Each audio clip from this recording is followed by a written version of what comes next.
November 14th, St. Laurence O'Toole, Archbishop of Dublin. St. Laurence, it appears, was born about the year 1125. When only 10 years old, his father delivered him up as a hostage to the King of Leinster, who treated the child with great inhumanity until his father obliged the tyrant to put him in the hands of the Bishop of Glendow. The holy youth, by his fidelity in corresponding with the divine grace, grew to be a model of virtue. On the death of the bishop, who was also abbot, St. Laurence was chosen abbot in 1150. Though but only 25 years old, he governed his numerous community with wonderful virtue and prudence.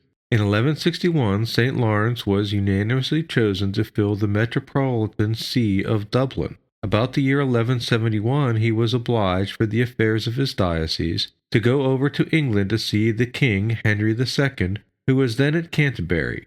The saint was received by the Benedictine monks of Christ Church with the greatest honor and respect. On the following day, as the holy Archbishop was advancing to the altar to officiate, a maniac who had heard much of his sanctity, and who was led on by the idea of making so holy man another St. Thomas, struck him a violent blow on the head.